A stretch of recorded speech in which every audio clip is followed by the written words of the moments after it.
O Conto da Aia, escrito por Margaret Atwood, tradução de Ana Deiró, editora Rouco, narração Prince de Resende.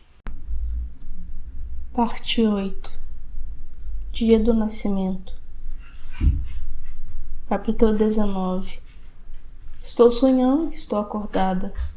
Sonho que saio da cama e ando pelo quarto, não este quarto, e saio pela porta, não esta porta. Estou em casa, uma de minhas casas, e ela está correndo ao meu encontro, com sua camisolinha verde, com um girassol na frente, os pés descalços, e a pego no colo e sinto seus braços e pernas se apertarem ao redor de mim, e começo a chorar, porque sei então que não estou acordada. Estou de volta nesta cama, tentando acordar. E acordo e me sento na beira da cama. E minha mãe entra com uma bandeja e me pergunta se estou me sentindo melhor. Quando eu ficava doente, em criança, ela tinha que ficar em casa e faltar ao trabalho. Mas tampouco estou acordada desta vez. Depois destes sonhos, afinal acordo e sei que estou realmente acordada, porque lá está a coroa de flores no teto e minhas cortinas pendendo como cabelos brancos afogados. Sinto-me drogada. Considero a possibilidade. Talvez estejam me drogando. Talvez a vida que penso estar levando seja um delírio paranoico. Nenhuma esperança. Sei onde estou e quem sou e que dia é hoje. Esses são os testes e eu estou sã. A sanidade é um bem valioso. Eu a amealho e aguardo escondida como as pessoas antigamente amealhavam e escondiam dinheiro. Economizo sanidade, de maneira a vir a ter o suficiente quando chegar a hora. O acinzentado penetra através das cortinas, luminoso e nevoado. Não há muito sol hoje. Saio da cama, vou até a janela, me ajoelho no assento da janela, na pequena almofada dura, fé, e olho para fora. Não há nada a ser visto. Fico a me perguntar o que terá acontecido com as outras 2 almofadas. Deve ter sido 3 outrora. Esperança, caridade, onde terão sido guardadas. Serena Joy tem hábitos meticulosos. Não jogaria fora nada que não estivesse completamente gasto. Uma para Rita, uma para Cora. O sino toca. Estou de pé antes dele, antes da hora. Visto-me sem olhar para baixo.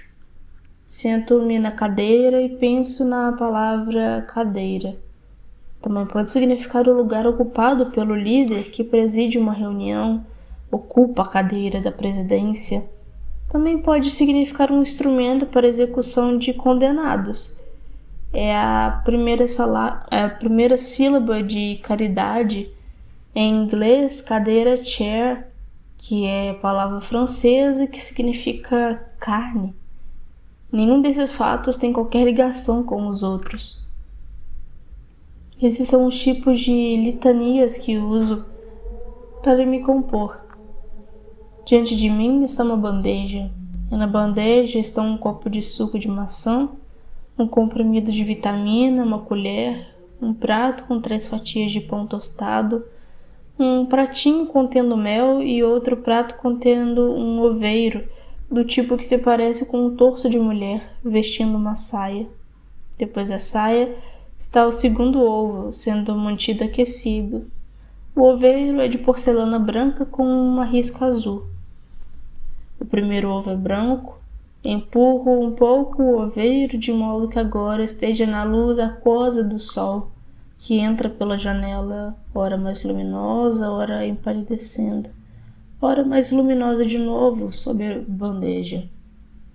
A casca do ovo é lisa, mas também granulada. Pequenos seixos de cálcio são definidos pela luz do sol, como crateras na lua. É uma paisagem estéril, e no entanto perfeita. é o tipo de deserto para onde os santos iam, de modo que suas mentes não fossem distraídas pela profusão. Creio que é com isso que Deus deve se parecer. Um ovo. A vida na lua pode não estar na superfície, e sim dentro dela. O ovo agora está incandescente, como se tivesse uma energia própria. Olhar para o ovo me dá intenso prazer. O sol se vai e o ovo se apaga. Tiro o ovo de dentro do oveiro e toco com os dedos por um momento. Mulheres costumavam carregar ovos assim entre os seios para incubá-los. Fazer isso deve ter sido gostoso. A vida é minimalista, o prazer é um ovo. Graças divinas que podem ser cortadas nos dedos de uma única mão. Mas possivelmente é assim que se espera que eu reaja. Se tenho um ovo, que mais posso querer? Em condições de vida reduzidas, o desejo de viver se prende a estranhos objetos. Eu gostaria de um animal de estimação, um passarinho, digamos, ou um gato, uma coruja, um gato ou um sapo, um dos companheiros de bruxas e feiticeiros. Qualquer coisa familiar.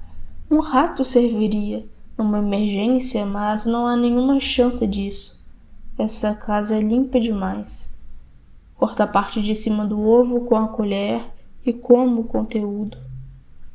Enquanto estou comendo o segundo ovo, ouço a sirene, a uma grande distância de início, serpenteando em minha direção, entre as grandes casas e gramados bem separados.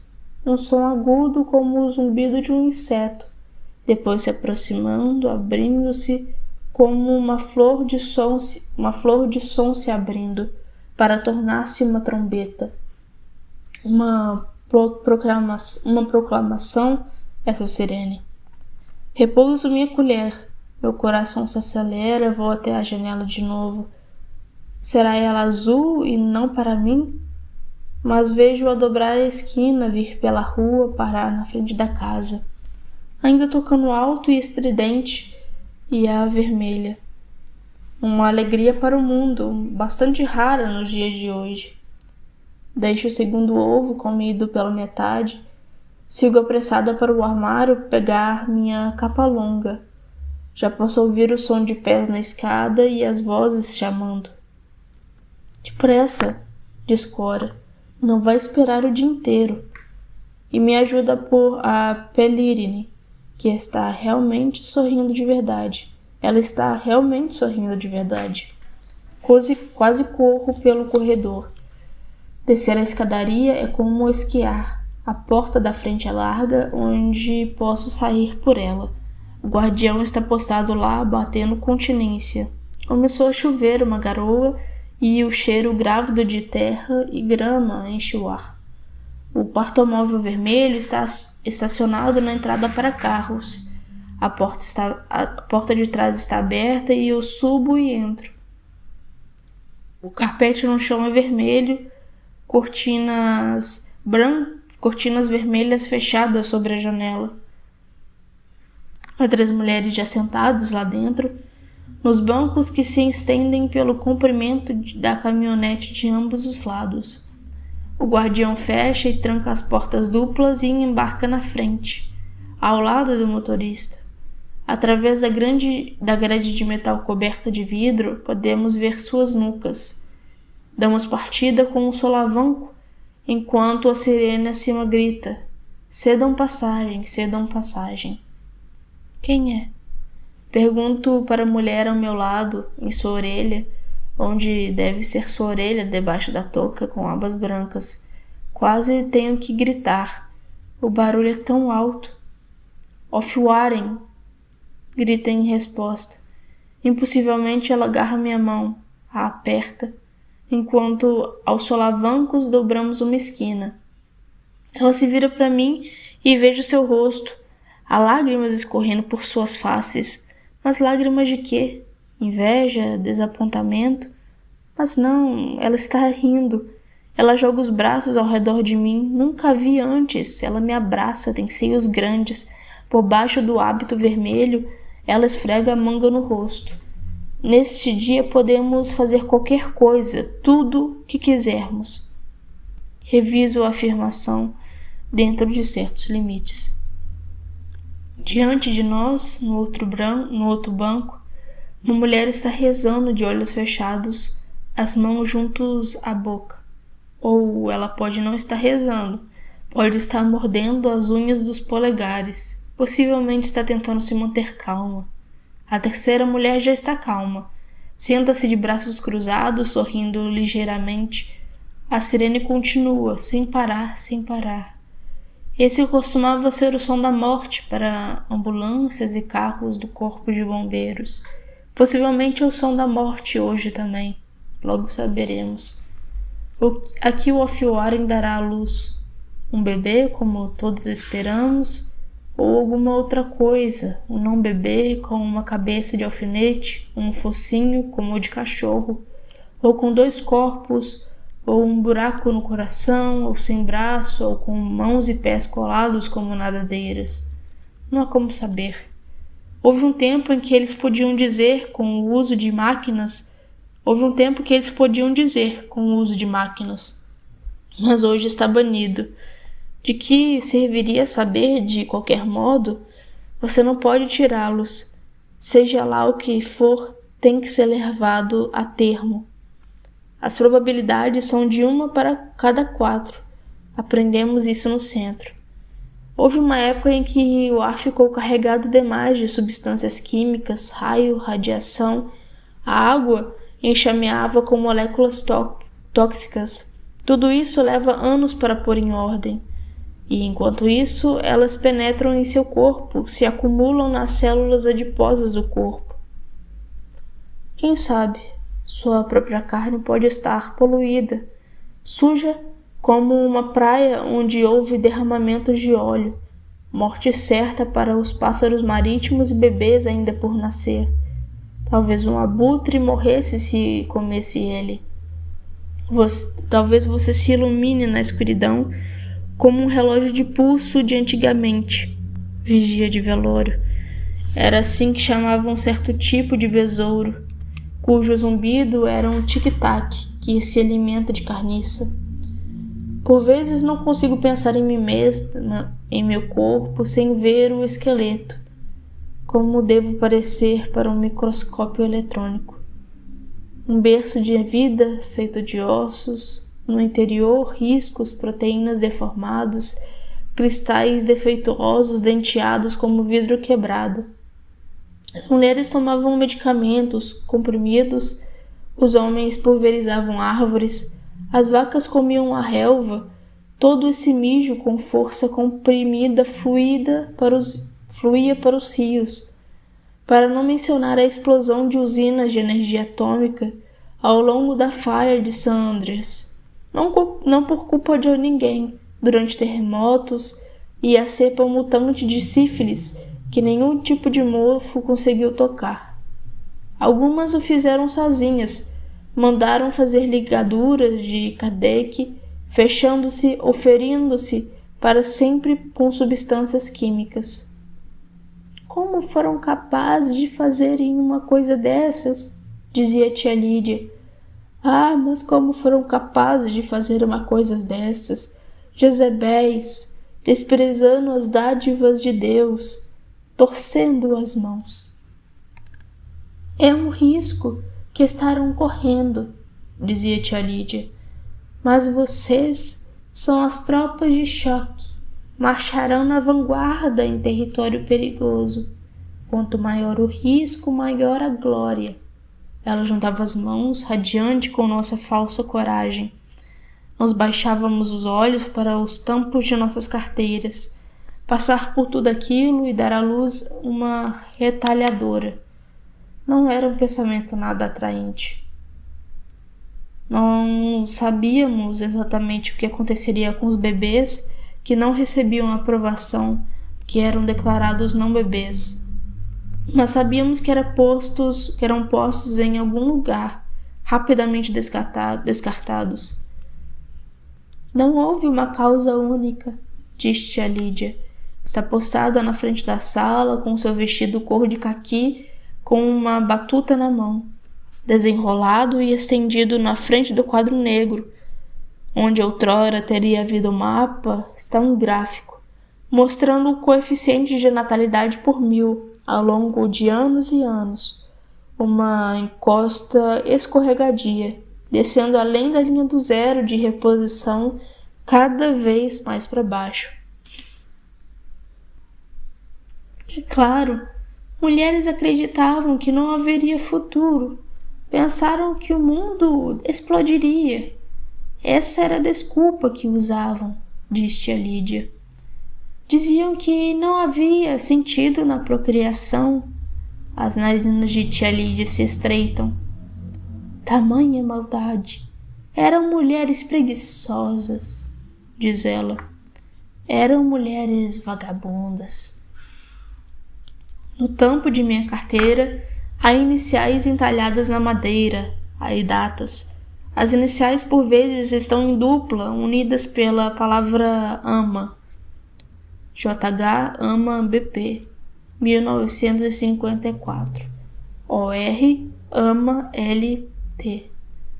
Elas me parecem aquelas inscrições a respeito das quais eu costumava ler, entalhadas nas paredes de pedra de cavernas ou desenhadas com uma mistura de fuligem e gordura animal. Elas me parecem incrivelmente antigas. O tampo da carteira é de madeira clara. Ele se inclina ligeiramente para baixo e há um descanso para o braço do lado direito, para se apoiar quando estivesse escrevendo em papel com uma caneta. Dentro da carteira você podia guardar coisas, livros, blocos de anotações.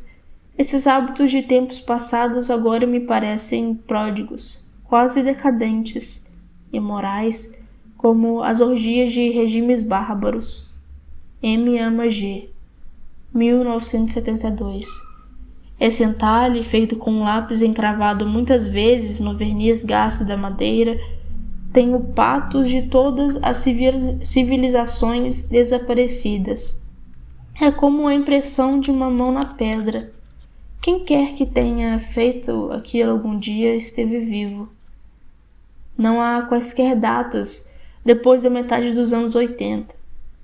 Essa deve ter sido uma das escolas que foi fechada na época por falta de crianças. Eles cometeram erros, diz tia Lídia.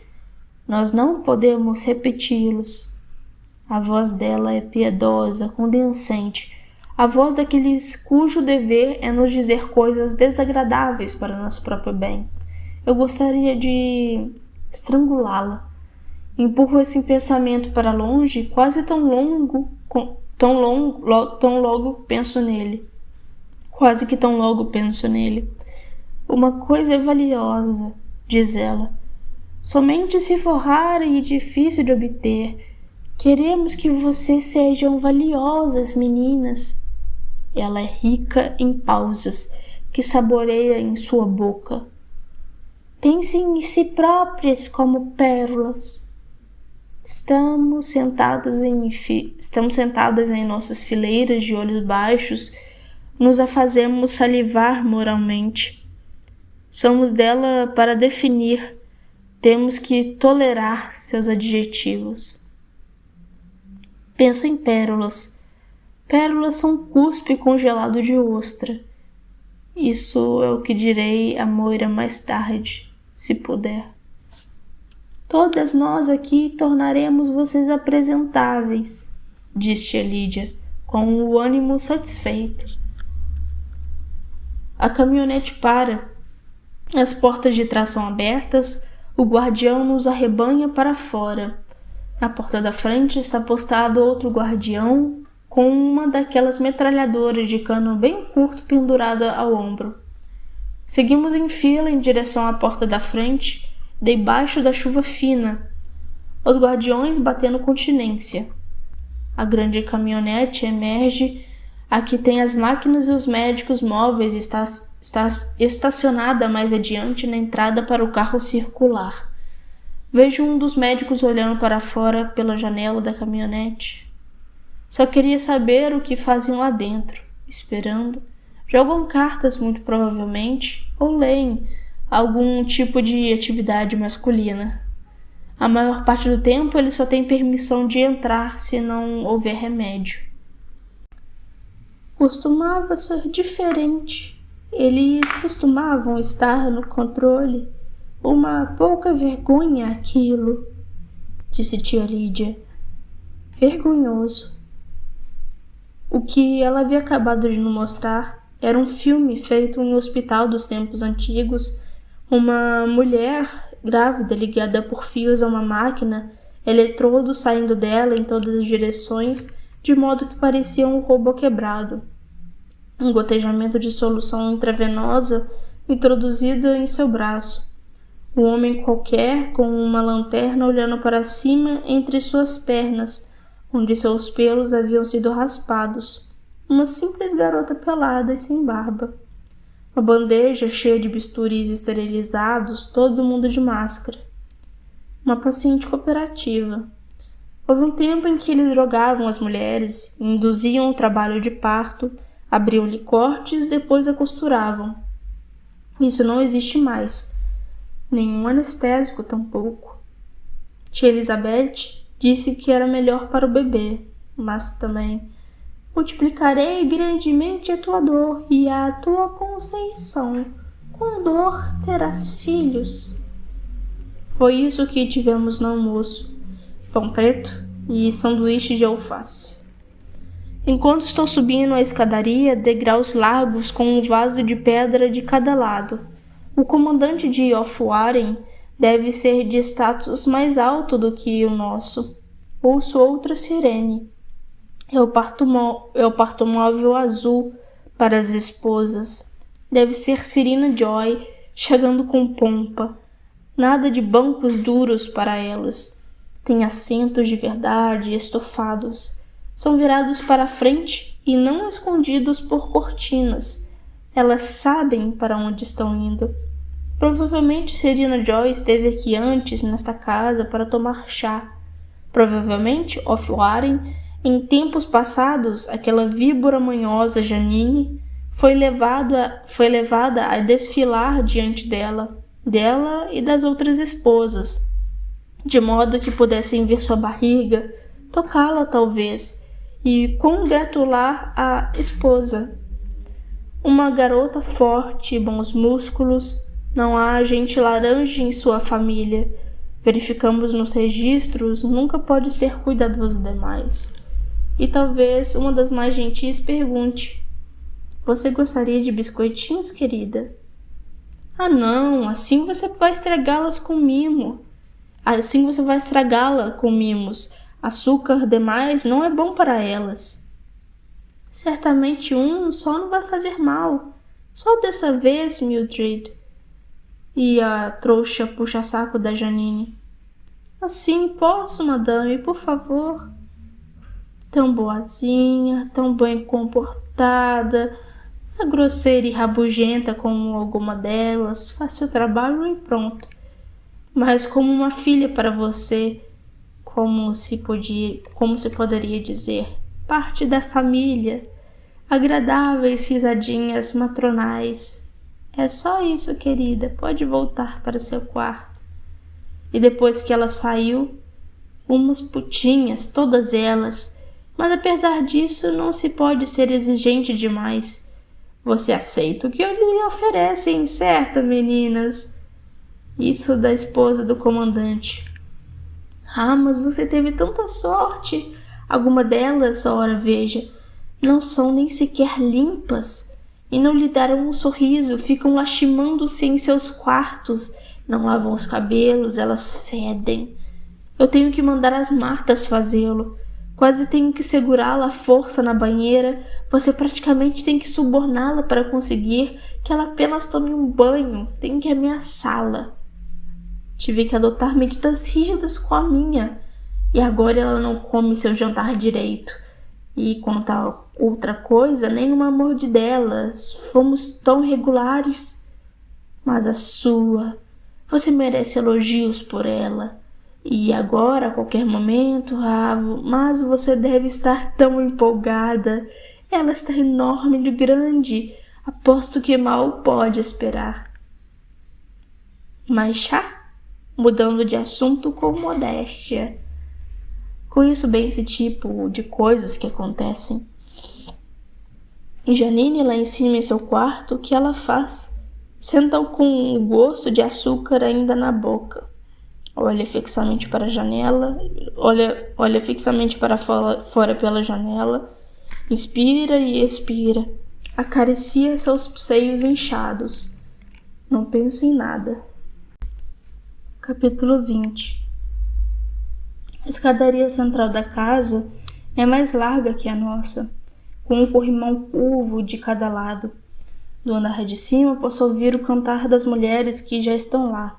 Subimos a escadaria em fila indiana, tomando cuidado para não pisar nas bainhas dos vestidos uma das outras que se arrastam nos degraus. À esquerda, as portas duplas da sala de jantar são dobradas para trás. E lá dentro posso ver a mesa comprida, com a toalha branca e um buffet servido. Presunto, queijo, laranjas. Eles têm laranjas. E pães frescos, bolos acabados de sair do forno. Quanto a nós, seremos servidas de leite e sanduíches numa bandeja mais tarde. Mas eles têm uma cafeteira com torneira e garrafas de vinho, pois por que as esposas não deveriam ficar um bocadinho bêbadas num dia tão triunfante? Primeiro, elas esperarão pelos resultados, depois vão se empanturrar. Estão reunidas na sala de visitas, do outro lado da escada agora, animando e encorajando esta esposa de comandante, a esposa de Warren. Uma mulher pequenina e magra, ela está deitada no chão, vestida numa camisola de algodão branca, seus cabelos grisalhos espalhados como mofo sobre o tapete. Elas massageiam sua minúscula barriga, exatamente como se ela própria estivesse mesmo a ponto de dar à luz. O comandante, é claro, não está em nenhum lugar à vista. Foi para lá, seja onde for que homens vão nessas ocasiões. Algum esconderijo. Provavelmente está tentando calcular quando a sua promoção deverá ser anunciada, se tudo correr bem. Ele com certeza terá uma agora. Warren está no quarto do patrão. Um bom nome para o quarto onde este comandante e sua esposa todas as noites se deitam juntos para dormir. Está sentada na grande cama de casal, encostada em travesseiros. Janine, inflada, mas reduzida, destituída de seu nome anterior. Está usando uma combinação branca de algodão, que está puxada para cima sobre suas coxas, o cabelo comprido amarelo, cor de giesta, está puxado para trás, amarrado e preso atrás da cabeça, para ficar fora do caminho e não atrapalhar. Os olhos dela estão fechados, bem apertados, e assim posso quase gostar dela. Afinal, é uma de nós, o que ela jamais quis senão viver sua vida tão agradavelmente quanto possível. Que mais qualquer uma de nós quis, é no possível que está o problema. Ela não está se saindo mal de acordo com as circunstâncias. Duas mulheres que não conheço estão postadas de pé, uma de cada lado dela, apertando-lhe as mãos ou ela as delas.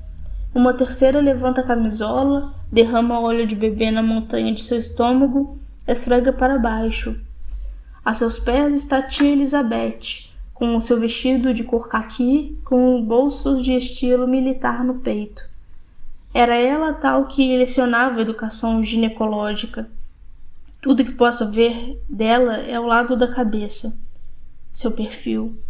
Mas sei que é ela, aquele nariz proeminente, o queixo bonito, severo. A seu lado está o banco de dar à luz, com o seu assento duplo, o de trás levantando como um trono atrás do outro. Elas não porão Janine nela, nele antes de chegar a hora. Os cobertores estão prontos à mão, a pequena banheira para o banho, o balde de gelo para a Janine. O resto das mulheres está sentada de pernas cruzadas no tapete. Há uma porção delas. Todo mundo deste distrito deve estar aqui. Devem haver 25, 30. Nem todo comandante tem uma aia. Alguma das esposas tem filhos. Que cada uma dê, diz o slogan, de acordo com sua capacidade, para cada um, de acordo com suas necessidades. Recitávamos isso 3 vezes depois da sobremesa. Era da Bíblia, ou pelo menos diziam que era. São Paulo de novo, em Atos. Nota da tradutora.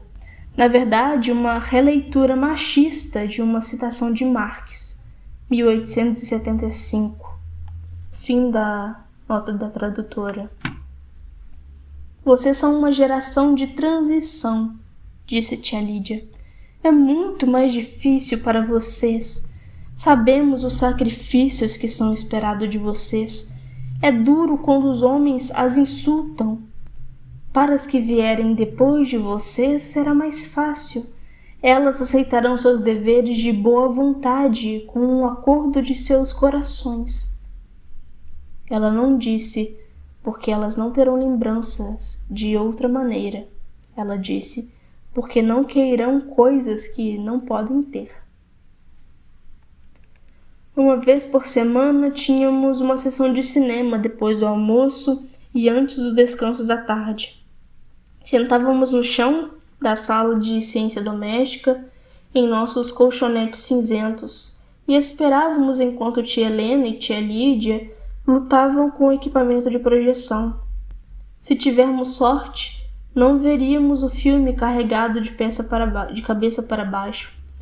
O que aquilo fazia lembrar era das aulas de geografia em minha própria escola, de 2º ciclo, milhares de anos antes, onde mostravam filmes do resto do mundo, mulheres de saias compridas ou vestidos baratos de algodão, estampado carregando feixes de galhos, ou cestos ou baldes de plásticos com água de um rio qualquer, com bebês pendurados nelas presos em chalés ou baudriers de rede.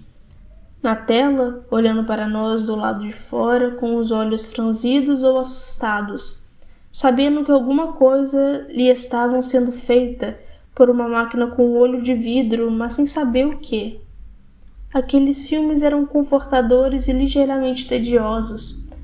Faziam com que me sentisse sonolenta, mesmo quando homens apareciam na tela, com músculos nus, golpeando a terra dura com enxadas e pás primitivas, carregando pedregulhos. Eu preferia filmes que tivessem danças, cantos, máscaras cerimoniais, artefatos entalhados para fazer música, penas, botões de latão, buzina de conchas e búzios, tambores. Gostava de ver essas pessoas quando estavam alegres, não quando estavam miseráveis, passando fome, emaciadas, esforçando-se mortalmente para fazer algo muito simples, escavar um poço, irrigar a terra, problema que as nações civilizadas já tinham resolvido há muito tempo.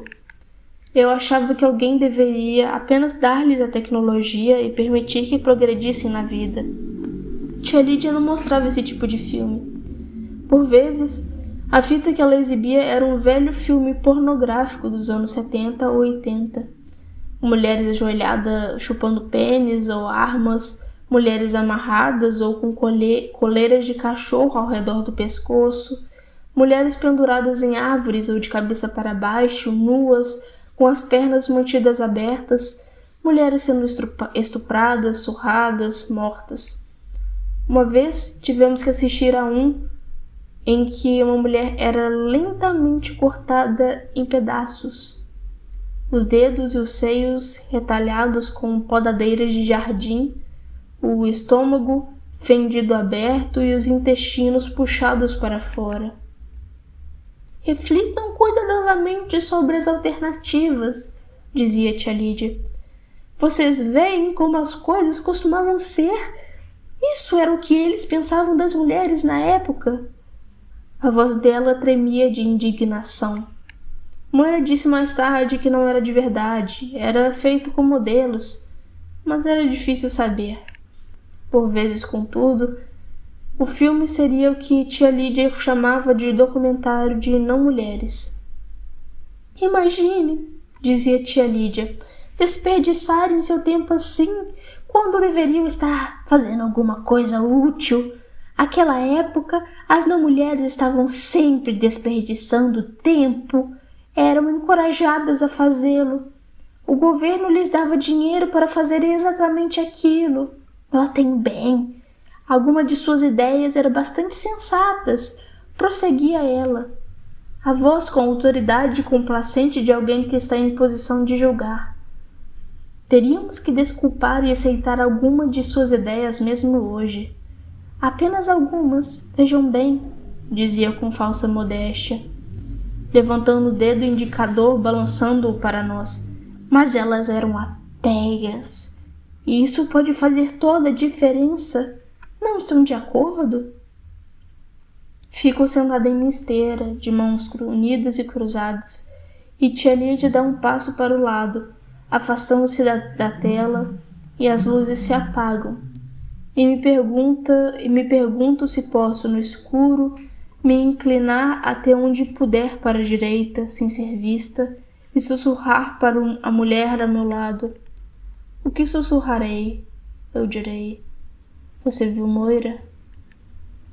Porque ninguém a viu. Ela não estava presente no desjejum. Mas a sala, embora na semi-obscuridade, não escuro o suficiente, de modo que desvio minha mente com um compasso padrão de refreamento que se faz passar por atenção. Elas não tocam a trilha sonora em filmes como esses, embora os façam nos filmes pornô. Querem que ouçamos o grito, os grunhidos e uivos do que supostamente deve ser dor extrema ou prazer extremo, ou ambos ao mesmo tempo. Mas não querem que escutamos o que as não mulheres estão dizendo. Primeiro vem o título e alguns nomes, com uma tarja riscada com um crayon no filme, para que não possamos lê-los. E então vejo minha mãe jovem, mais jovem do que me lembro dela, tão jovem que deve ter sido outrora, antes que eu nascesse. Ela está vestindo o tipo de roupas que tia Lídia nos disse que eram típicas das não mulheres naquela época. Macacão de jeans com uma camisa xadrez verde e cor de malva por baixo, calçando tênis. O tipo de coisa que Moira outrora usava. O tipo de coisa que eu me lembro de ter usado. Há muito tempo, eu mesma. O cabelo dela sai enfiado num lenço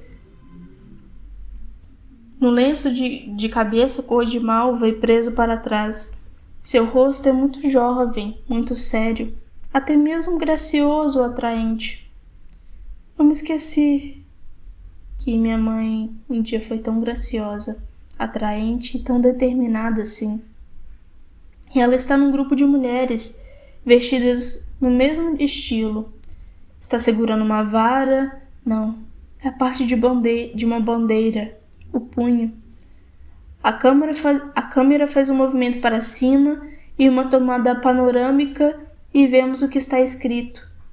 Com tinta, o que deve ter sido um lençol de cama. Levem de volta à noite. Isso não foi coberto por tarja preta, apesar do fato de não devermos estar lendo. As mulheres ao meu redor prendem a respiração. Há uma agitação na sala, como o vento sobre a grama. Seria isso um descuido? Ou será que conseguimos nos safar com alguma coisa? Ou será isso uma coisa que nos foi mostrada deliberadamente para nos recordarmos de velhos tempos de nenhuma segurança? Atrás dessa mensagem há outras faixas, e a câmera as mostra brevemente. Liberdade para escolher que todo bebê seja um bebê querido, Retomemos nossos corpos. Vocês acreditam que o lugar de mulher seja na mesa da cozinha? Debaixo da última faixa, há um desenho de um corpo de mulher deitada numa mesa, o sangue pingando dela. Agora minha mãe está se movendo para frente, está sorrindo, rindo. Todas elas avançam e agora estão levantando os punhos cerrados no ar. A câmera se move, volta-se para o céu, onde centenas de bolas cheias de gás sobem, levando como esteiras seus barbantes, bolas vermelhas, com um círculo pintado nelas, um círculo com um talo, como o talo de uma maçã. O talo é uma cruz. De volta na terra, minha mãe agora faz parte de uma multidão e não posso mais vê-la. Eu tive você quando tinha 37 anos, disse minha mãe. Foi um risco, você poderia ter nascido deformada, alguma coisa assim. Você foi uma criança que eu quis ter. Quis mesmo, de verdade. E de fato, ouvi um bocado de merda e críticas de certas pessoas. Minha amiga mais antiga, Tricia Foreman, me acusou de ser paternalista, a cretina. Ciúmes foi o que achei. Algumas das outras, contudo, foram legais. Mas quando estava grávida de 6 meses, uma porção delas começou a me mandar pelo correio aqueles artigos sobre como o índice de bebês com deformação ao nascer subiam exponencialmente depois dos 35 anos. Exatamente o que eu precisava. E coisas como era difícil ser mãe solteira. Fodam-se essa merda, disse a elas. Eu comecei isso, eu vou acabar. No hospital eles escreveram primipara velha. Nos meus registros eu os apanhei no ato. É assim que você é chamada quando dá à luz ao seu primeiro bebê com mais de 30 anos. Mais de 30, pelo amor de Deus! Isso é besteira, eu disse a eles. Biologicamente tenho 22 anos. Eu poderia superar vocês de longe na hora em que quisessem. Poderia ter trigêmeos e sair daqui andando, enquanto ainda houvessem tentando sair da cama. Quando ela dizia isso, empinava e espichava o queixo para a frente. Eu me lembro dela assim, de queixo empinado, com um drink diante de si sobre a mesa da cozinha. Não jovem, séria, graciosa e atraente como estava no filme, mas esguia e forte, cheia de energia, corajosa, impetuosa, o tipo de homem mais velha que não permitirá que ninguém lhe passe à frente na fila do mercado. Ela gostaria de vir à minha mesa e tomar um drink, enquanto Luke e eu preparávamos o jantar e nos contar o que havia de errado com sua vida, que sempre acabava se transformando no que havia de errado com a nossa. Nessa época seu cabelo já estava grisalho, é claro. Ela se recusava a tingi-lo. Por que fingir? Costumava dizer. De qualquer maneira, para que precisaria disso? Não quero um homem na minha vida. Que utilidade eles têm, exceto pelos 10 segundos que se leva para fazer metade de um bebê? Um homem é apenas a estratégia de uma mulher para fazer outras mulheres. Não que seu pai não fosse um bom sujeito e tudo mais, mas ele não estaria à altura das exigências da paternidade.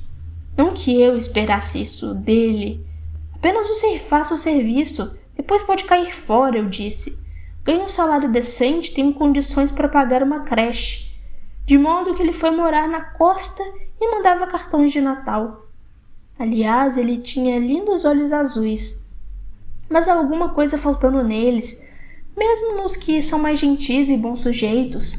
É como se estivessem permanentemente distraídos, como se não conseguissem se lembrar muito bem de quem são.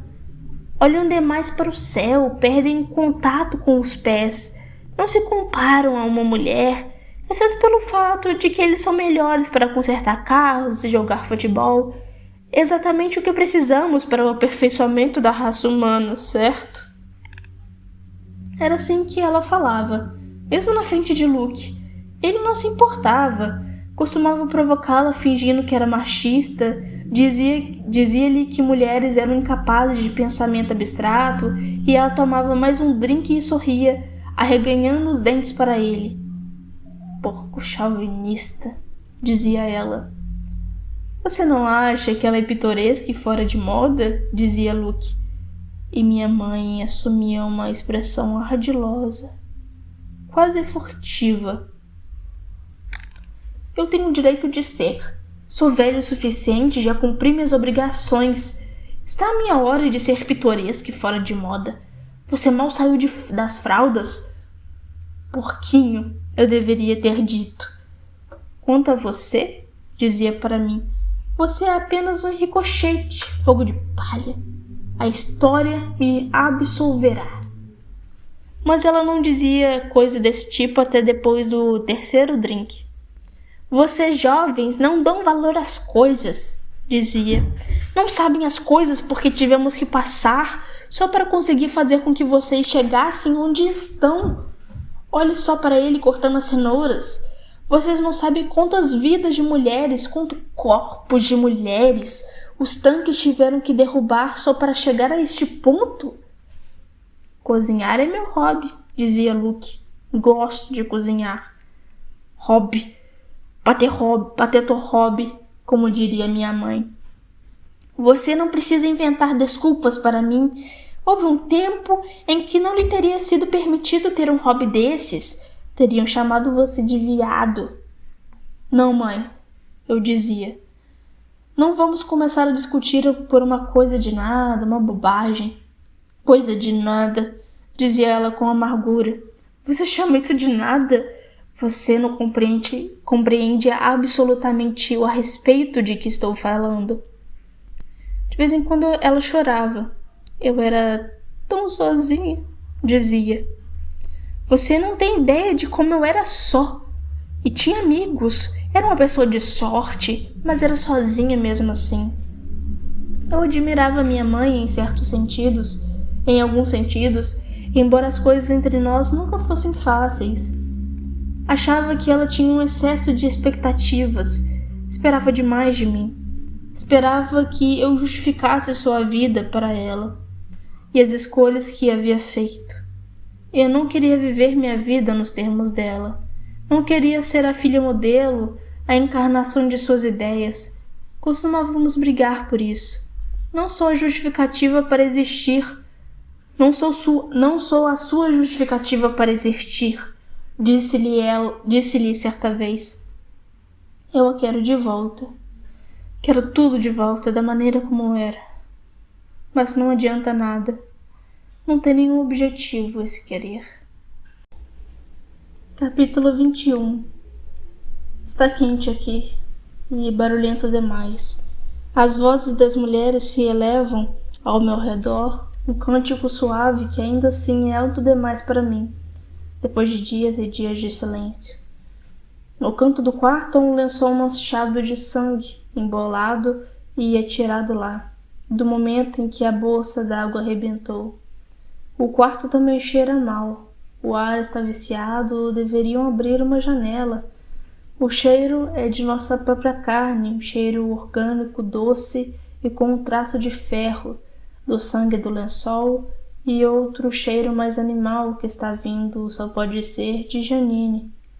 O cheiro de tocas, de cavernas habitadas, o cheiro da manta enxadrezada na cama quando a gata pariu nela, uma vez, antes que fosse castrada.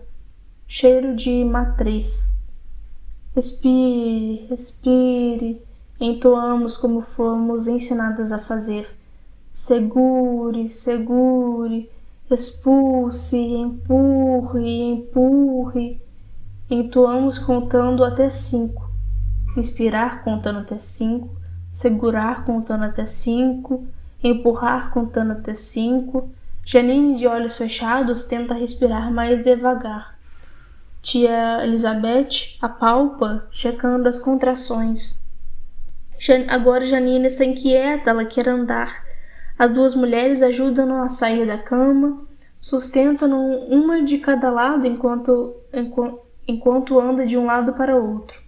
Uma contração chega, ela se dobra para frente. Uma das mulheres se ajoelha e esfrega suas costas.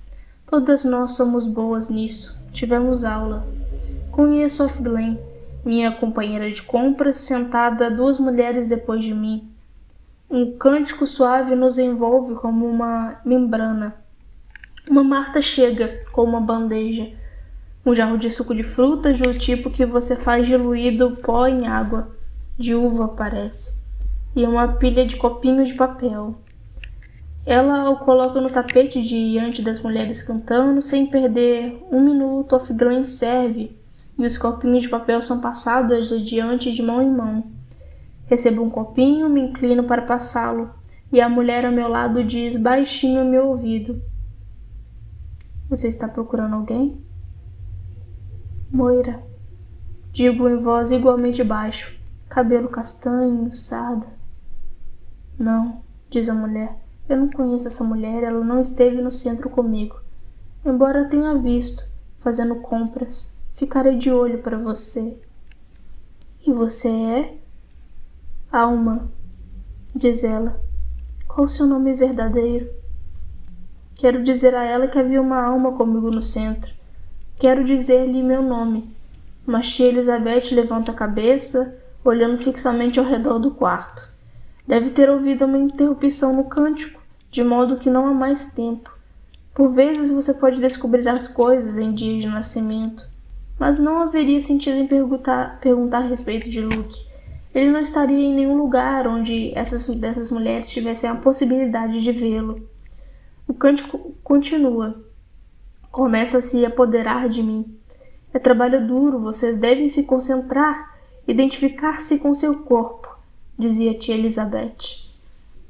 Já começo a sentir dores ligeiras em minha barriga e meus seios estão pesados. Janine grita, um grito fraco, algo entre um grito e um gemido. Ela está entrando em transição, diz tia Elizabeth. Uma das ajudantes enxuga a testa de Janine com um pano úmido. Janine agora está transpirando, o cabelo está escapando em fiapos do elástico. Mecha-se cola em sua testa e pescoço. A pele está úmida, saturada, lustrosa. Ofeg, ofeg, ofeg, entoamos. Eu quero sair, diz Janine. Quero ir dar uma volta, me sinto bem, preciso ir ao banheiro.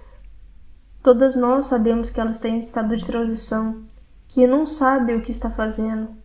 Qual das afirmações é verdadeira? Provavelmente a última. Tia Elizabeth faz sinal, 2 mulheres se postam ao lado do toalete portátil. Janine é delicadamente baixada sobre ele. Há mais um cheiro, acrescentada a todos os outros no quarto. Janine geme de novo, a cabeça dobrada para baixo, de modo que tudo que podemos ver é o cabelo dela. Agachada assim parece uma boneca. Uma boneca velha que foi saqueada e descartada em qualquer canto, com as mãos nos quadris. Janine está de pé de novo e andando. Eu quero me sentar, diz ela. Há quanto tempo estamos aqui? Minutos ou horas? Estou suando agora. Meu vestido debaixo de meus braços está encharcado. Sinto o gosto de sal em meu lábio superior. As falsas dores me atacam com força. As outras também as sentem. Posso dizer pela maneira como se curvam e balançam devagar de um lado para o outro. Janine está chupando um cubo de gelo. Então, depois disso, a centímetros ou quilômetros de distância... Não! Grita ela. Ah, não, ah, não! É o seu segundo bebê. Já teve outra criança uma vez. Sei disso por nossa estadia no centro, quando costumava chorar por ela à noite, como o resto de nós, só que mais ruidosamente. De modo que deve poder se lembrar disso, de como é, do que está por vir. Mas quem pode se lembrar da dor uma vez que passa? Tudo que resta é a sombra. Não na mente, nem isso sequer. Na carne. A dor marca você, mas de maneira profunda demais para que se possa ver. Longe dos olhos, longe do pensamento. Alguém reforçou o suco de uva com álcool. Alguém surrupiou uma garrafa de lá de baixo. Não será a primeira vez em reuniões desse tipo. mas elas fingirão não perceber. Também precisamos de nossas orgias. Diminua as luzes, disse tia Elizabeth. Digam a ela que está na hora. Alguém se levanta, segue até a parede. A luz do quarto é reduzida a um lusco-fusco crepuscular. Nossas vozes minguam, tornam-se um coro de rangidos, de sussurros enlouquecidos, como grilos num campo à noite. Duas saem do quarto, duas outras conduzem Janine ao banco de dar à luz, onde ela senta no mais baixo dos 2 assentos. Está mais calma agora. O ar é sugado regularmente para dentro de seus pulmões. Nós nos inclinamos para a frente, tensas. Os músculos em nossas costas e barrigas doem do esforço. Está vindo, como um toque de clarim, um chamado às armas, como um muro caindo. Podemos senti-lo como uma pedra pesada se movendo para baixo, puxada para baixo de dentro de nós. Pensamos que vamos explodir. Apertamos as mãos uma das outras. Não estamos mais sozinhas. A esposa do comandante entra apressada, com sua ridícula camisola branca, as pernas magrelas se espetando para fora abaixo dela. Duas das esposas, em seus vestidos e véus azuis, seguram-na pelos braços, como se precisasse disso. Ela tem no rosto um pequeno sorriso forçado, como uma anfitriã numa festa que preferia não estar dando. Deve saber o que pensamos a seu respeito. Ela sobe rápido no banco de dar à luz, senta-se no assento atrás e acima de Janine, de modo que Janine fica emoldurada por ela. As pernas magras descem pelos 2 lados, como os braços de uma cadeira excêntrica. De maneira bastante estranha, ela está de meias soquetes brancas de algodão e chinelos de quarto azuis, feitos de material felpudo, como capas de assento de toaletes. Mas não prestamos nenhuma atenção na esposa, mal a vemos sequer. Nossos olhos estão em Janine, sob a luz fraca, em sua combinação branca. Ela brilha como uma lua envolta em nuvem. Janine está grunhindo por causa do esforço. Empurre, empurre, empurre, sussurramos. Relaxe, expire depressa. Empurre, empurre, empurre. Estamos com ela. Estamos iguais a ela. Estamos bêbadas. Tia Elizabeth se ajoelha com uma toalha estendida para apanhar o bebê que está em fase da coroação à glória. A cabeça, roxa e lambuzada com iogurte, mas um empurrão e ele escorrega e sai macio, lustroso de líquido e sangue, dentro de nossa espera. Ah, louvado seja! Prendemos nossa respiração enquanto tia Elizabeth o examina. Uma menina, coitadinha. Mas até agora tudo bem. Pelo menos não há nada de errado com ela. Nada que possa ser visto. Mãos, pés, olhos, contamos silenciosamente. Tia Elizabeth, com o bebê no colo, olha para nós e sorri. Sorrimos também. Somos um único sorriso. Lágrimas escorrem por nossas faces. Estamos tão felizes. Nossa felicidade é em parte lembrança. O que me lembro é de Luke comigo no hospital, de pé ao lado da minha cabeça, segurando minha mão, vestindo o traje cirúrgico verde e a máscara branca que lhe deram. Ah, disse ele, ah, Jesus! Uma exalação de assombro maravilhado. Naquela noite ele não conseguiu dormir. Nada, disse. Estava tão eufórico, tão ligado. Tia Elizabeth está delicadamente lavando o bebê. Ele não está chorando muito e para. Tão silenciosamente quanto é possível, de maneira a não assustá-lo, nos levantamos e nos reunimos ao redor de Janine, apertando-a de leve e dando palmadinhas. Ela também está chorando. As 2 esposas de azul ajudam a terceira esposa, a esposa da casa, a descer do banco de dar à luz e ir para a cama onde elas a fazem deitar-se e cobrem-na. O bebê, agora lavado e calado, é colocado cerimoniosamente em seus braços.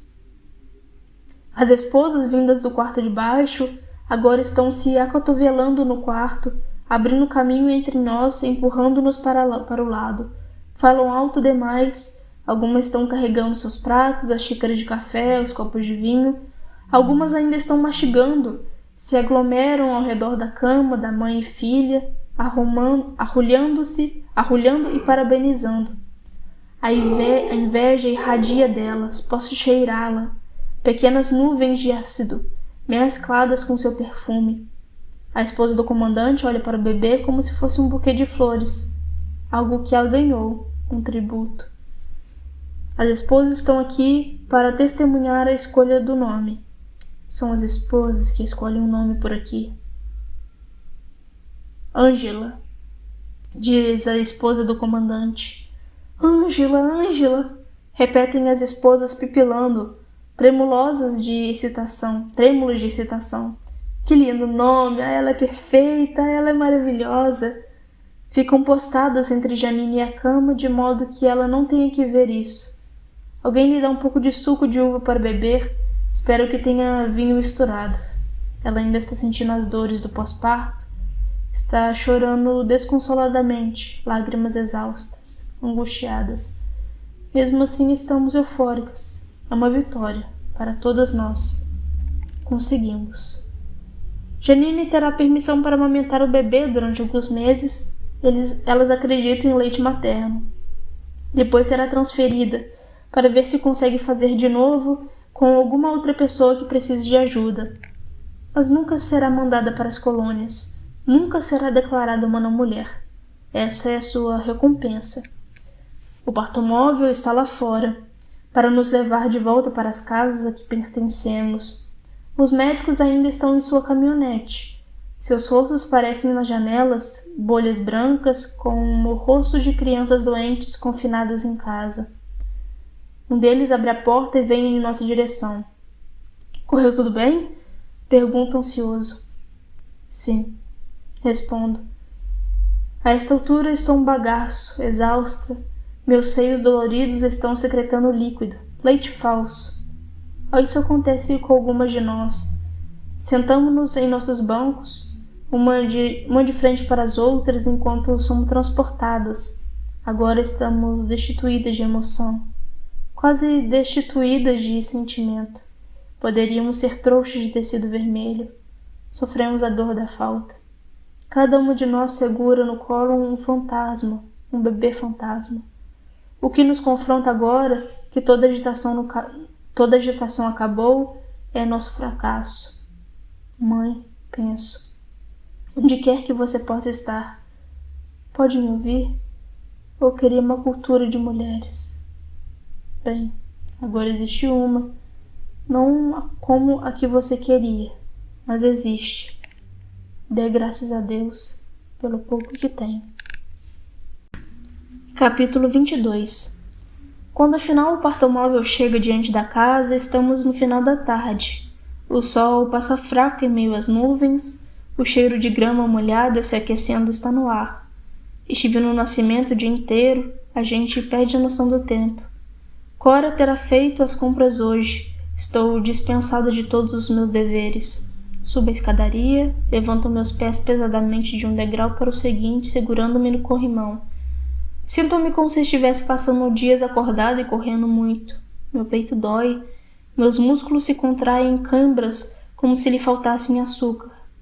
Por uma vez, a solidão é bem-vinda. Deito-me na cama. Gostaria de descansar, de adormecer, mas estou cansada demais e ao mesmo tempo excitada demais. Meus olhos não querem se fechar. Olho para cima para o teto, traçando as folhas na grinalda. Hoje, ela me faz pensar em um chapéu. Os chapéus de grandes abas que mulheres costumavam usar em algum período nos tempos passados. Chapéus que pareciam enormes alvos, engrinaldados com frutas e flores e as penas de pássaros exóticos. Chapéus como uma ida de paraíso, flutuando logo acima da cabeça, um pensamento solidificado. Em um minuto, a grinalda começa a se colorir e eu começarei a ver coisas.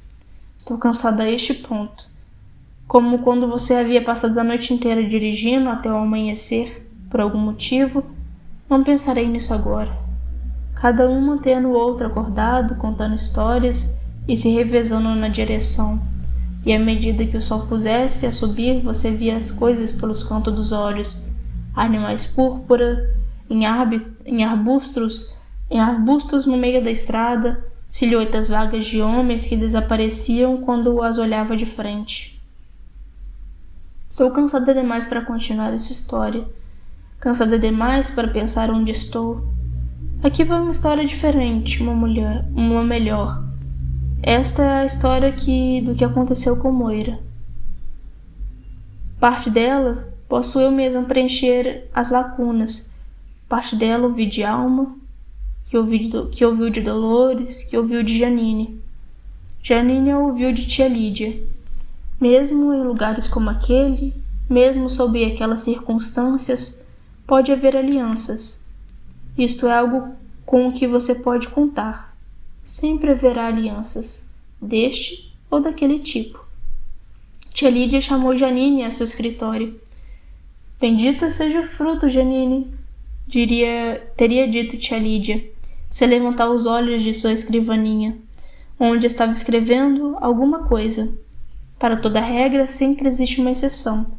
Com isso também pode se contar. As tias têm permissão para ler e escrever. Que posso, Senhor, abrir? Janine teria respondido, uma voz sem cor, sua voz transparente, sua voz de clara de ovo crua. Creio que posso confiar em você, Janine, teria dito tia Lídia, levantando os olhos das páginas e finalmente fitando Janine com aquele seu olhar, através da lente dos óculos, um olhar que conseguia ser não só ameaçador, como suplicante, na mesma medida e ao mesmo tempo. Ajude-me, dizia aquele olhar. Estamos todas juntas nisso. Você é uma moça digna de confiança, não é como alguma das outras. Ela achava que toda a choradeira e o arrependimento de Janine significava alguma coisa. Acreditava que Janine tinha sido subjugada. Acreditava que Janine fosse uma verdadeira crente. Mas àquela altura Janine havia se tornado como um cachorrinho que foi chutado e castigado com demasiada frequência por gente demais. Ao acaso, ela se deitaria de barriga para cima para qualquer pessoa, diria qualquer coisa, só por um momento de aprovação. De modo que Janine teria dito: espero que sim, tia Lídia. Espero que eu tenha me tornado merecedora de sua confiança, ou de alguma coisa parecida. Janine, disse tia Lídia, uma coisa terrível aconteceu. Janine baixou os olhos para o chão. Fosse lá o que fosse, sabia que a culpa não lhe seria atribuída. Ela era inocente, não tinha culpa. Mas de que aquilo lhe servira no passado, o fato de não ter culpa, de modo que ao mesmo tempo sentiu-se culpada, como se estivesse prestes a ser punida. Você tem conhecimento do que foi, Janine? Perguntou tia Lídia baixinho. Não, tia Lídia, disse Janine. Ela sabia naquele momento que seria necessário levantar o olhar para encarar tia Lídia nos olhos. Depois de um momento ela conseguiu. Porque se tiver, ficarei muito desapontada com você, disse tia Lídia. O Senhor é minha testemunha, disse Janine com uma demonstração de fervor. Tia Lídia permitiu a si mesma uma de suas pausas, brincou com a caneta. Moira não está mais conosco, disse afinal. Ah, disse Janine. Ela era indiferente quanto a isso. Moira não era uma de suas amigas. Ela está morta? Perguntou depois de um momento. Então tia Lídia lhe contou a história. Moira tinha levantado a mão para ir ao banheiro durante os exercícios. Tinha ido. Elizabeth estava no serviço dos lavatórios. Tia Elizabeth ficou de lado de fora da porta do banheiro, como de costume. Moira entrou. Depois de um momento, Moira chamou tia Elizabeth. O vaso sanitário estava transbordando. Será que tia Elizabeth podia consertá-lo?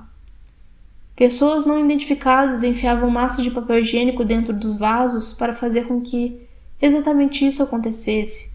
As tias estiveram tentando encontrar alguma maneira totalmente segura de impedir isso, mas havia poucos recursos naquele momento tinham de se virar com o que dispunham, e ainda não tinham descoberto uma maneira de trancar o papel higiênico.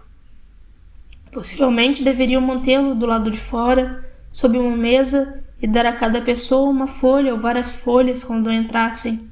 Mas isso era um plano para o futuro. É preciso fazer algum tempo para resolver todos os pequenos problemas em qualquer coisa nova. Tia Elizabeth, sem desconfiar de mal nenhum, entrou no banheiro. Tia Lídia tinha que admitir que havia sido um pouco de tolice de sua parte. Por outro lado, ela já tinha entrado para consertar um vaso em várias ocasiões anteriores sem nenhum problema. Moira não estava mentindo.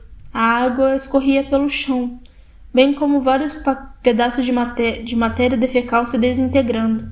Não era nada agradável e tia Elizabeth ficou aborrecida. Tia Moira manteve-se educadamente afastada e tia Elizabeth entrou depressa no cubículo que Moira havia indicado e se debruçou sobre a parte de trás do vaso.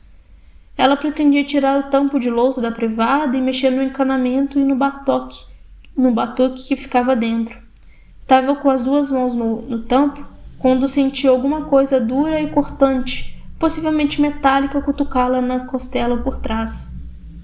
Não se mova, disse Moira.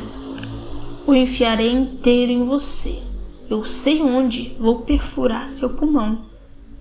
Elas descobriram mais tarde que Moira tinha desmantelado o interior de um dos vasos sanitários, tirado a alavanca fina e pontuda, a parte que se prende à válvula de entrada numa das extremidades e a corrente na outra. Não é muito difícil de saber se você souber como. E Moira tinha conhecimento de mecânica, costumava consertar seu próprio carro e as coisas pequenas. Pouco depois disso, os vasos sanitários foram equipados com correntes que prendiam seus tampos, e quando entupiam e transbordavam, levavam um tempo enorme para abri-los. Tinha vários alongamentos assim. Tia Elizabeth não podia ver o que estava espetando suas costas, disse tia Lídia. Ela era uma mulher corajosa. Assim, disse Janine. Mas não imprudente, disse tia Lídia, franzindo um pouco o senho. Janine tinha sido entusiástica demais na resposta, o que algumas vezes tem a força de uma negação. Ela fez o que Moira mandou, continuou tia Lídia. Moira se apoderou de seu aguilhão de gado e seu apito, ordenando que tia Elizabeth os tirasse no cinto. Então correu com tia Lídia pelas escadas até o porão. Estavam no segundo andar, não, no terceiro, de modo que havia apenas 2 lances de escada para descer. Era horário de aulas, de maneira que não havia ninguém nos corredores. Elas viram outra tia, mas essa estava noutra extremidade do corredor e não estava olhando na direção delas. Tia Elizabeth poderia ter gritado naquele ponto, mas sabia que Moira falava certo com relação ao que dissera. Moira tinha uma má reputação. Ah, sim, disse Janine. E Moira tirou suas próprias roupas e vestiu-as de tia Elizabeth, que não lhe serviram muito bem, mas bem o bastante. Ela não foi excessivamente cruel com tia Elizabeth, permitiu-lhe que vestisse seu vestido vermelho. O véu ela cortou em tiras e amarrou tia Elizabeth com elas atrás da cadeira. Enfiou parte do pano na boca de tia Elizabeth e fixou-o com outra faixa. Amarrou uma tira ao redor do pescoço de tia Elizabeth.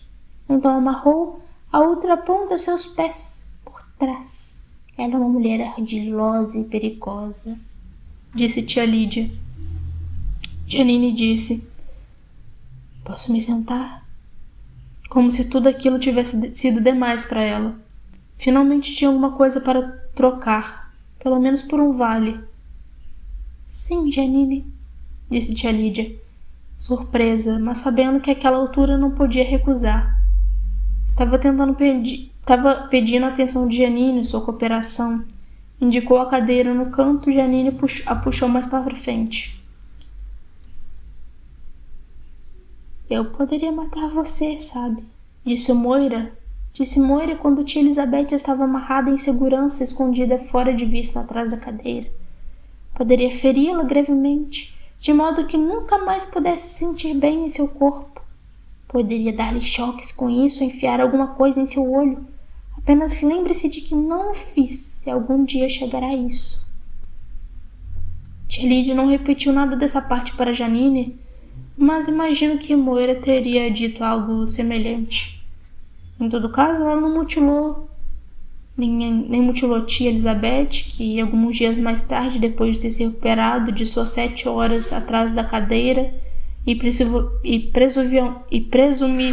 presumivelmente do interrogatório, pois a possibilidade de cumplicidade não poderia ter sido excluída pelas tias ou por nenhuma outra pessoa, estava de volta em operação no centro. Moira se levantou, se pôs emperdigada e olhou firmemente para frente, puxou os ombros para trás, esticou bem a coluna e apertou os lábios. Essa não era nossa postura costumeira. Habitualmente andávamos de cabeça baixa, os olhos fixos em nossas mãos ou no chão. Moira não se parecia muito com tia Elizabeth, mesmo com a touca de freira marrom enfiada na cabeça, mas sua postura de costas rígidas aparentemente foi suficiente para convencer os anjos montando guarda, que nunca olharam para nenhuma de nós muito de perto com atenção e, talvez, especialmente para as tias, porque Moira saiu decidida pela porta da frente com a postura de uma pessoa que sabia para onde estava indo. Foi saudada com continências, apresentou o passe de tia Elizabeth, que eles não se deram o trabalho de verificar por quem afrontaria uma tia daquela maneira, e desapareceu. Ah, disse Janine. Quem sabe o que ela sentiu? Talvez tenha querido dar vivas. Se foi isso, soube esconder muito bem. Portanto, Janine, disse tia Lídia, aqui está o que eu quero que faça. Janine abriu os olhos bem arregalados e tentou parecer inocente e atenta. Quero que mantenha os ouvidos aguçados. Talvez uma das outras esteja envolvida. Sim, tia Lídia, disse Janine. E virá me contar o que descobrir. Não virá, querida. Se ouvir alguma coisa. Venha, tia Lídia, disse Janine. Sabia que não teria mais que se ajoelhar diante da turma da sala e ouvir todas nós gritarmos para ela que a culpa era dela. Agora seria alguma outra pessoa por algum tempo. Estava temporariamente safa. O fato de que ela contou tudo a Dolores a respeito desse encontro no escritório da tia Lídia não significou nada. Não significava que ela não fosse depor contra nós, qualquer uma de nós, se tivesse oportunidade. Todas nós sabíamos disso. Àquela altura, a estávamos tratando como as pessoas costumavam tratar aqueles que não tinham pernas, que vendiam lápis em esquinas de rua. Nós a evitávamos quando podíamos. Éramos caridosos com ela quando não havia alternativa. Ela era um perigo para nós. Sabíamos disso. Dolores provavelmente lhe deu palmadinhas nas costas e disse que era uma boa companheira por nos contar. Onde essa conversa teve lugar? No ginásio de esportes, quando estávamos nos esperando para deitar? Dolores tinha a cama ao lado de Janine. A história passou de boca em boca entre nós naquela noite, na semi-obscuridade, em murmúrios de cama em cama. Moira estava lá fora em algum lugar. Estava livre ou morta? O que iria fazer? O pensamento de que ela iria fazer se expandiu até que encheu a sala. As janelas caíram para dentro, as portas se abriram.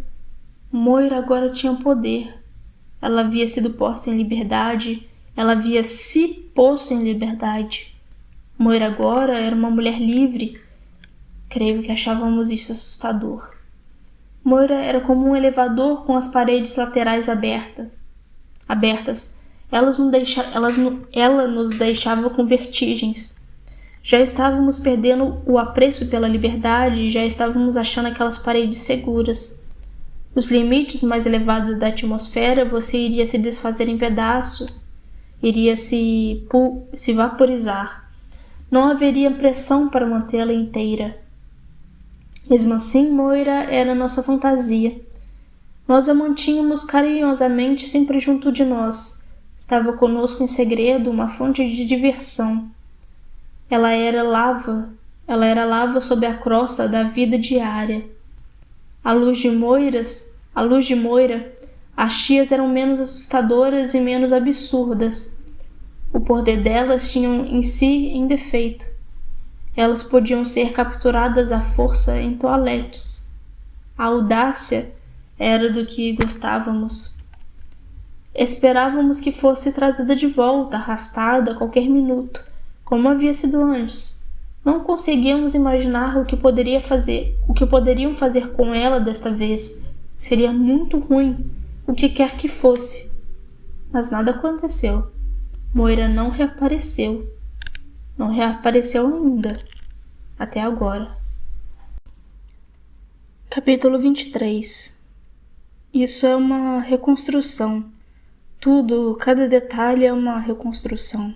É uma reconstrução agora em minha cabeça, enquanto estou deitada, estendida em minha cama de solteiro, ensaiando o que deveria ou não deveria ter dito, o que deveria ou não deveria ter feito, como deveria ter feito o meu jogo.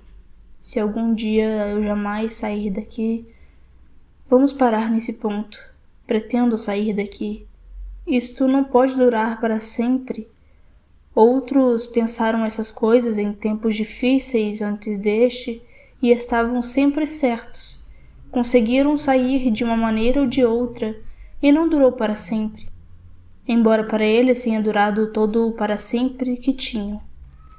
Quando eu sair daqui, se algum dia conseguir registrar isso, de qualquer modo, mesmo sob a forma de uma voz para outra, será uma reconstrução também, em um grau ainda mais distante. É impossível dizer alguma coisa exatamente da maneira como foi, porque o que você diz nunca pode ser exato. Você sempre tem de deixar algumas coisas de fora, existem partes, lados, correntes contrárias e nuances demais, gestos demais que poderiam significar isto ou aquilo, formas demais que nunca podem ser plenamente descritas, sabores demais no ar ou na língua, semitonalidades, quase cores demais. Se acontecer de você ser homem em qualquer tempo no futuro e tiver chegado até aqui, por favor, lembre-se, você nunca será submetido à tentação de sentir que tem de perdoar um homem como uma mulher. É difícil de resistir, creia-me, mas lembre-se de que o perdão também é um poder. Suplicar por ele é um poder, e recusá-lo ou concedê-lo é um poder, talvez de todos o maior.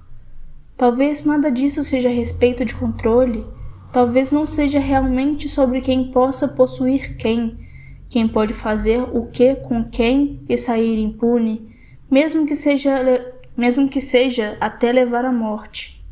Talvez não seja a respeito de quem pode se sentar e quem tem de se ajoelhar ou ficar de pé ou se deitar, de pernas abertas, arreganhadas. Talvez seja sobre quem pode fazer o que é com quem e ser perdoado por isso. Nunca me diga que isso dá no mesmo. Quero que você me beije, disse o comandante. Bem, é claro que alguma coisa veio antes disso. Pedidos desse tipo nunca surgem assim sem mais nem menos. Adormeci finalmente e sonhei que estava usando brincos e que um deles estava quebrado. Nada além disso. Apenas o cérebro passando em revista seus arquivos antigos e fui acordada por Cora com a bandeja do jantar e o tempo entrou de volta nos trilhos. É um bebê saudável? Perguntou Cora, enquanto está repousando a bandeja. Cora já deve saber, elas têm uma espécie de telégrafo de transmissão oral. De casa em casa, as notícias circulam. Mas lhe dá prazer ouvir sobre o que aconteceu, como se minhas palavras venham a torná-lo mais real. É perfeito, digo. Veio para ficar. Uma menina. Cora sorri para mim, um sorriso que inclui. Estes são os momentos que devem tornar com que seu trabalho pareça valer a pena para ela. Que bom, diz ela. Sua voz soa quase desejosa, e penso. É claro, ela teria gostado de ter estado lá. É como uma festa a que ela não pôde ir. Talvez tenhamos um dentro em breve, diz ela timidamente. Por nós, está se referindo a mim. Cabe a mim reembolsar a equipe, justificar minha comida e cuidados, como uma formiga rainha com ovos. Rita pode desaprovar minha existência, mas Cora não. Em vez disso, conta comigo. Ela tem esperança e eu sou o veículo de sua esperança. Sua esperança é do tipo mais simples. Ela quer um dia de nascimento, aqui com convidados e comidas e presentes. Quer uma criancinha para encher de mimos na cozinha, para quem passar as roupas, para dar biscoitinhos para comer quando ninguém estiver olhando. Devo lhe proporcionar essas alegrias. Eu preferiria ter a desaprovação. Sinto-me mais merecedora dela. O jantar é ensopado de carne. Tenho alguma dificuldade de acabar com ele, porque quando está na metade, me lembro do que o dia apagou por completo de minha cabeça. É verdade o que eles dizem. É um estado de transe dar à luz, ou estar lá quando acontece. Você perde de vista o resto de sua vida, se concentra apenas naquele único instante. Mas agora aquilo me volta à mente e sei que não estou preparada. O relógio do vestíbulo lá embaixo bate 9 horas. Pressiono minhas mãos contra os lados das coxas, respiro fundo, saio pelo corredor e quietamente desço a escada. Serena Joy pode ainda estar na casa onde teve lugar o nascimento. Isso é sorte. Ele não poderia tê-lo previsto. Nesses dias as esposas ficam reunidas durante horas, ajudando a abrir presentes, falando da vida alheia, se embebedando. Alguma coisa tem de ser feita para dissipar-lhes a inveja. Sigo o corredor do andar de baixo para os fundos, passo pela porta que leva à cozinha, continuo até a porta seguinte, a dele. Fico parado do lado de fora dela, sentindo-me como uma criança que foi chamada na escola ao gabinete do diretor. O que fiz de errado? Minha presença aqui é ilegal. É proibido para nós estarmos sozinhas com os comandantes. Somos para propósitos de procriação. Não somos concubinas, garotas gueixas, cortesãs. Pelo contrário, tudo que era possível foi feito para nos distanciar dessa categoria. Para todos os efeitos, não se pressupõe que haja nada de divertido a respeito de nós. Nenhum espaço deve ser permitido para o florescimento de luxúrias secretas. Nem quaisquer favores devem ser obtidos por persuasão, por eles ou por nós. Não devem existir quaisquer oportunidades ou atividades que possam dar ensejo a amor. Somos úteros de 2 pernas, isto é tudo, receptáculos sagrados, cálices ambulantes. Portanto, por que ele quer me ver à noite, sozinha? Se eu for apanhada, será à mercê dos ternos cuidados de Serena Joy que serei entregue. Ele não deve interferir nas questões de disciplina doméstica. Isto é assunto de mulheres. Depois da classificação, eu poderia me tornar uma não-mulher. Mas se recusar-me a vê-lo, poderia ser pior. Não há nenhuma dúvida quanto a quem detém o poder de verdade. Mas deve haver alguma coisa que ele quer de mim. Querer é ter uma fraqueza. É essa fraqueza, seja lá o qual for, que me atrai. É como uma pequena rachadura numa parede que antes, até esse momento, era impenetrável. Se eu encostar meu olho nela, na fraqueza dele, pode ser que eu veja meu caminho abrir. Quero saber o que ele quer. Levanto a mão, bato na porta do aposento proibido onde nunca estive, onde mulheres não entram. Nem mesmo Serena Joy vem aqui. E a limpeza é feita por guardiões. Que segredos, que totens masculinos são aguardados aqui. Tenho ordem de entrar, abro a porta e entro. O que está do outro lado é vida normal. Ou deveria dizer, o que está do outro lado parece ser vida normal. Uma escrivaninha, é claro, com um compo fala sobre o tampo. Uma poltrona de couro preto atrás, uma planta no vaso sobre a escrivaninha, um conjunto de porta-canetas, papéis. Há um tapete oriental no assoalho e uma lareira sem fogo acesa dentro dela. Há um pequeno sofá, estofado com tecido aveludado marrom, um aparelho de televisão, uma mesinha de canto, um par de cadeiras, mas por toda parte, sobre as paredes, há estantes. Elas estão cheias de livros. Livros e livros e livros. Bem ali. Visíveis a olho nu, sem trancas, sem caixas. Não é de se espantar que não possamos entrar aqui. É um oásis do que é proibido. Tento não ficar olhando. O comandante está de pé diante da lareira sem fogo, de costas para ela, com um cotovelo apoiado no tampo de madeira, entalhada na cornija, a outra mão no bolso. É uma pose tão estudada, alguma coisa do nobre rural, copiada de algum antigo anúncio de revista de luxo para homens com um modelo do tipo velho sedutor. Ele provavelmente decidiu que estaria parada assim quando eu entrasse. Quando o bati, provavelmente foi depressa para junto da lareira e se posicionou. Deveria estar usando tapa-olho sobre um dos olhos, uma gravata larga de seda tipo plastão estampada com ferradura de cavalo. Tudo isso está muito bem para mim, enquanto penso essas coisas. Rápida como um estactato, um tremor de agitação do cérebro, um tremor interior, mas é pânico. O fato é que eu estou apavorada. Não digo nada. Feche a porta quando entrar, diz ele em tom bastante agradável. Eu me viro, eu faço e viro de volta. Oi, diz ele.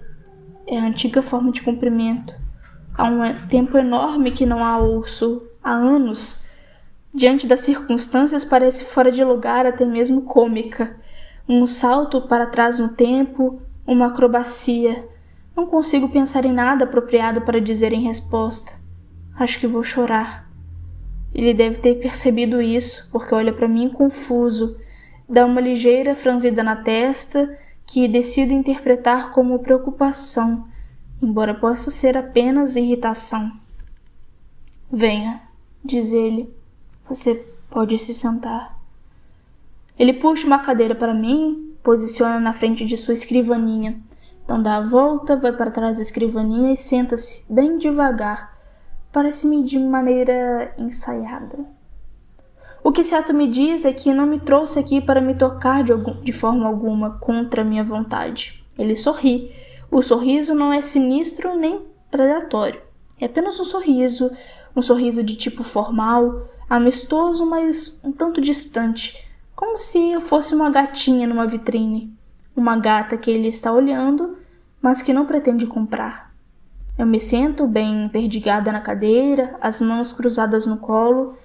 Sinto-me como se meus pés, em seus sapatos baixos vermelhos, quase não estivessem tocando o chão. Mas é claro que estão. Você deve achar isso estranho, diz ele. Simplesmente olho para ele, o comentário mais incompleto e distante da realidade do ano. Era uma expressão que minha mãe usava. Eu me sinto como algodão doce, açúcar e ar. Aperte-me e transformarei num pequeno chumaço enjoativo e úmido de vermelho rosado lacrimejante. Imagino que seja um pouco estranho, diz ele como se eu tivesse respondido. Penso que deveria estar de chapéu, com um laço amarrado debaixo do queixo. Eu quero, diz ele. Tento não me inclinar para a frente. Sim, o que? Diga. O que ele quer? Mas não vou revelar isso à minha avidez ansiosa. Estamos numa sessão de barganha. Coisas estão prestes a ser trocadas. Aquela que não hesita está perdida. Nunca vou entregar nada de graça. Só estou vendendo. Eu gostaria, diz ele. Isso vai parecer tolice. E ele de fato parece embaraçado, acanhado, era a palavra, do jeito que homens costumavam parecer outrora. É velho bastante para se lembrar de como parecer acanhado e parece se lembrar também de como as mulheres outrora achavam isso atraente. Os jovens não conhecem esses truques, nunca tiveram que usá-los. Gostaria que você jogasse mexe-mexe comigo, diz ele. Eu me mantenho absolutamente rígida. Mantenho meu rosto imóvel. Então é isso que há no aposento proibido? Mexe-mexe! Quero rir alto, quero dar gargalhadas escandalosas, cair de minha cadeira. Outrora esse era o jogo de velhas senhoras e senhores em casas de campo durante os verões ou na aposentadoria, para ser jogado quando não havia nada que prestasse na televisão. Ou de adolescentes um dia, há muito tempo. Minha mãe tinha um estojo que ficava guardado no fundo do armário do corredor, com os enfeites da árvore de Natal em suas caixas de papelão. Numa ocasião, ela tentou me interessar pelo jogo quando eu tinha 13 anos e estava infeliz e sem saber o que fazer. É claro que é algo diferente, agora é proibido para nós, agora é indecente, agora é algo que ele não pode fazer com sua esposa, agora é algo desejável. Agora ele se comprometeu, se expôs. É como se estivesse me oferecido drogas. Está bem. Digo, como se indiferente. Na verdade, mal consigo falar. Ele não diz por que quer jogar mexe-mexe comigo, eu não lhe pergunto. Ele apenas tira uma caixa de uma das gavetas em sua escrivania e a abre. Lá estão os estojos com as peças de madeira plastificadas de que me lembro. O tabuleiro dividido em quadrados, os pequenos encaixes para colocar as peças com as letras. Ele derrama as peças sobre a mesa e começa a virá-las para cima. Depois de um instante, eu o ajudo. Você sabe jogar? Pergunta. Faço que sim. Jogamos 2 partidas. Laringes eu soletro, cortinado, marmeleiro, zigoto. Seguro as peças de madeira lustrosas com suas bordas lisas, passo o dedo nas letras. A sensação é voluptuosa. Isso é liberdade, um piscar de olhos dela. Flácido soletro, garganta, que luxo! As peças são como balas feitas de hortelã, frescas assim. Pastilhas salva-vidas era como eram chamadas. Eu gostaria de botá-las dentro de minha boca. Também existia com sabor de limão, a letra F, frescas, ligeiramente ácidas na língua, deliciosas. Vendo a primeira partida, deixo que ele vença a segunda. Venço a primeira partida, deixo que ele vença a segunda. Ainda não descobri quais são os termos, o que poderei pedir em troca. Finalmente, ele me diz que está na hora de eu ir para casa. Essas são as palavras que usa. Ir para casa. Ele quer dizer meu quarto. Pergunta-me se chegarei bem sozinha, como se a escada fosse uma rua escura. Digo que sim. Abrimos a porta de seu gabinete, só uma fresta, e ficamos à escuta de ruídos no vestíbulo. É como sair num encontro para namorar. É como se esgueirar de volta para o dormitório depois do horário. Isto é uma conspiração.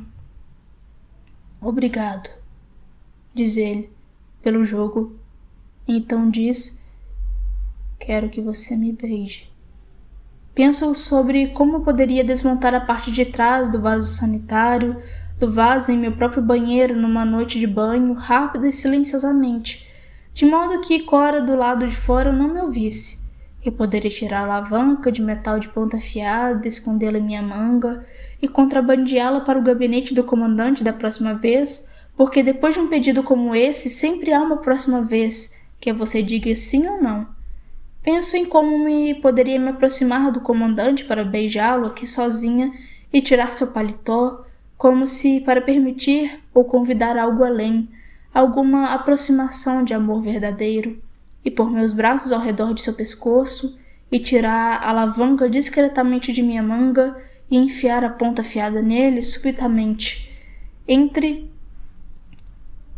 as costelas. Penso no sangue dele saindo, quente como sopa, sexual, sobre minhas mãos. Na verdade, não penso a respeito de coisa nenhuma desse tipo. Incluí isso só depois. Talvez devesse ter pensado a respeito disso na ocasião, mas não pensei.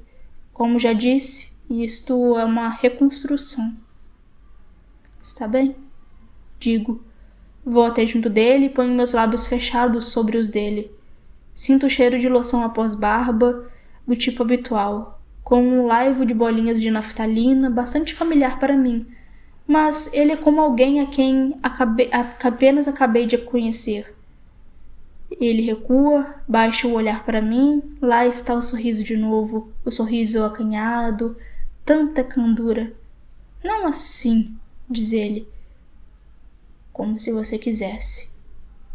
Ele estava tão triste. Isso também é uma reconstrução.